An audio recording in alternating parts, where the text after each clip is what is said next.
Welcome sa Panlasang Pinoy! Ngayon ay gagawa tayo ng pork dumplings.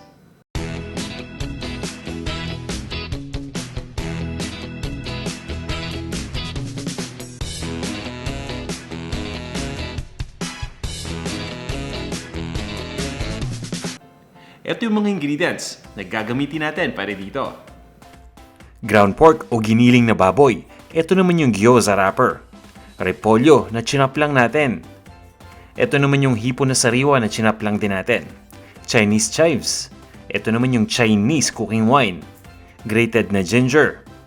Gagamit din tayo dito ng sesame oil, ng asin, ground white pepper, at ng Knorr liquid seasoning. Bukod dito, kakailanganin din natin gumamit ng tubig. Ito naman yung kompletong listahan ng bawat ingredients at kasama na dyan ang sukat ng bawat isa.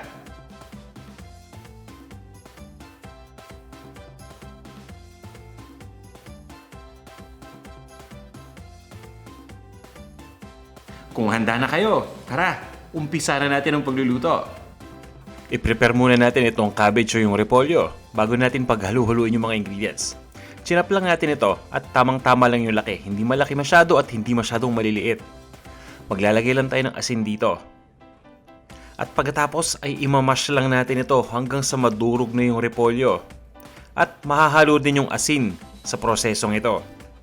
Pwede tayong gumamit dito ng pechay bagyo o ng napa cabbage. Ang tawag dito sa repolyo na gamit ko ngayon ay Savoy cabbage. Pwede kayong gumamit dito ng regular na repolyo.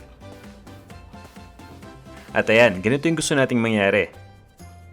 Pagkatapos nating ma-mash yung repolyo, umadurog ito. At kung sa tingin natin ay na-distribute na natin mabuti yung asin, pabayaan lang muna natin ito dito ng 10 minuto. At makalipas ng 10 minuto, paghalu-haluin na natin yung mga ibang ingredients pa. Ito yung ground pork o yung giniling na karne ng baboy. Paghihiwalayin lang natin ito. Pagkatapos ay ilalagay lang natin dito yung hipon. Ito yung sariwang hipon na binalatan lang natin. Ibig sabihin tinanggal natin yung ulo at yung shell at pagkatapos ay hiniwa lang natin ng maliliit na peraso.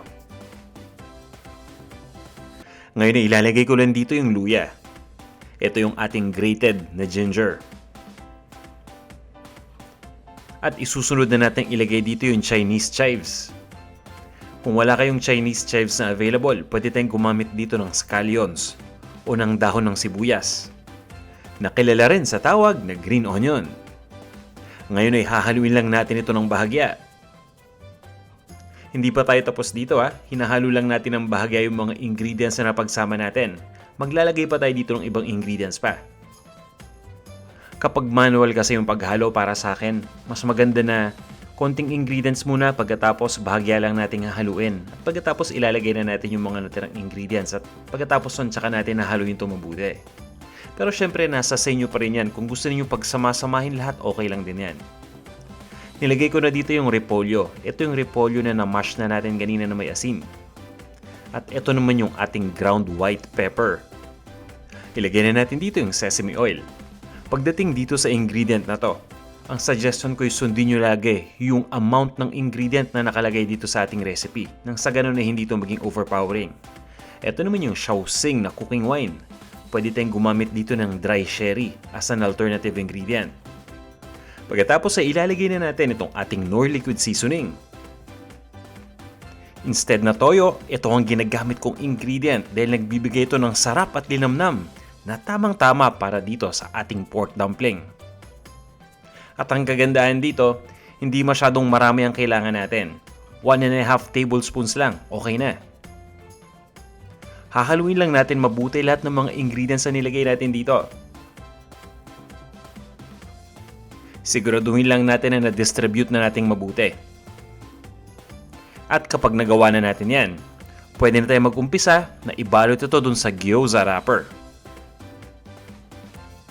At ngayon ay ready na to. Ang kagandahan sa mano-manong paghalo, exercise natin yan, di ba? Medyo nakakapagod pero masarap naman yung ating kakainin mamaya, kaya okay lang yan.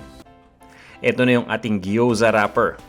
o yung ating dumpling wrapper dahil ibabalot natin mamaya dito itong ating dumpling mixture. Kukuha lang tayo ng isang perasong wrapper.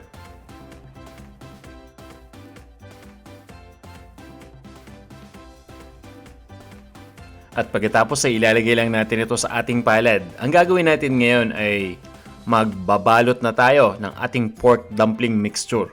Ayan, so magsuscoop lang tayo ng 1.5 tablespoons nitong mixture at ilalagay natin sa gitna nitong wrapper. Kung gusto ninyong sagarin, subukan ninyo hanggang 2 tablespoons. Siksik na yan. At pagkatapos, yung magkabilang dulo, ifo-fold lang natin. At ise-secure lang natin ito. Pagkatapos, ay iipitin lang natin o ipipress lang natin hanggang sa dumikit na yung mga dulo nito. Ang importante dito ay maging secure yung filling na nilagay natin. Pero papangunahan ko na kayo, hindi ito yung traditional way sa pag-seal nitong ating dumpling. Nagkataon lang na commercialize itong binili natin na pork dumpling wrapper o itong ating gyoza wrapper. Kaya hindi natin ito matiklop mabuti dahil merong harina. Kaya ang gagawin ko ngayon, nilagay ko lang dito sa taas nitong platito, kukuha ko ng tinidor. Mala empanada ngayon yung gagawin nating pag-seal. Ipipress natin yung dulo ng tinidor dito sa dulo ng ating dumpling wrapper. Yan, para ma-seal ito mabuti. Mas maganda kapag homemade na dumpling wrapper yung gagamitin natin. Yung tipong medyo malagkit pa. Nang sa ganun ay matiklop natin itong mabuti na malaribon at ma-press natin. So, ang ginawa natin yung mala empanada, di ba? So, yan. Ito yung bagay na pamamaraan dito. Ito yung nakita kong paraan na epektibo para ma-seal yung filling na nilagay natin. At kadalasan kapag bibili kayo sa grocery or sa supermarket, itong gyoza wrapper na ganito ang mabibili ninyo. Kaya most likely, ganito rin yung inyong gagawin. Basta ang importante ay ma-secure natin yung filling dito. Regardless kung paano natin ito titiklopin o ipipress. Ayan. Ngayon ilalagay na natin ito sa ating steamer. At may ginawa ako. Naglagay ako ng repolyo, dahon ng repolyo dito sa ating steamer. Nang sa ganun ay hindi dumikit yung ating pork dumpling, ilalagay lang natin ito dito sa ibabaw ng repolyo. Yan, ganyan lang kasimple. At pagkatapos itutuloy lang natin yung ginawa natin. Itutuloy lang natin yung pagbalot pa ng ibang pork dumpling filling.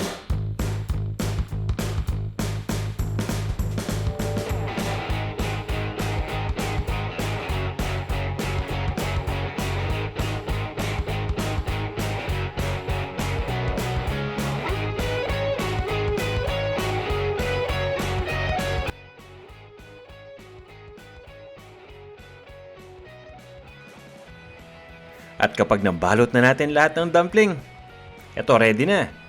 Magpapainit na tayo ng steamer. Since mano-mano din yung steamer ko ngayon, magpapakulo lang ako ng tubig sa isang cooking pot. At sa oras na kumulo na yung tubig, ilalagay na natin itong ating bamboo steamer. Tatakpan ko lang ito. At napakabilis lang itong lutuin. 10 minutes lang, ready na to. Makaraan ng 10 minutes, pwede na natin itong iserve.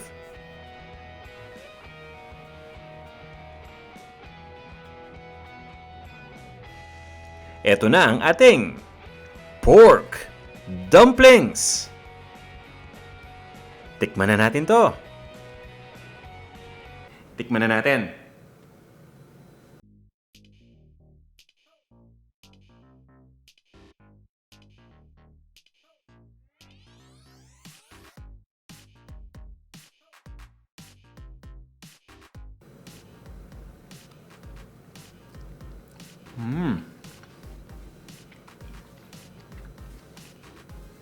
Gustong-gusto ko yung lasa. Ang sarap. Pati yung sauce, masarap din yung dipping sauce natin.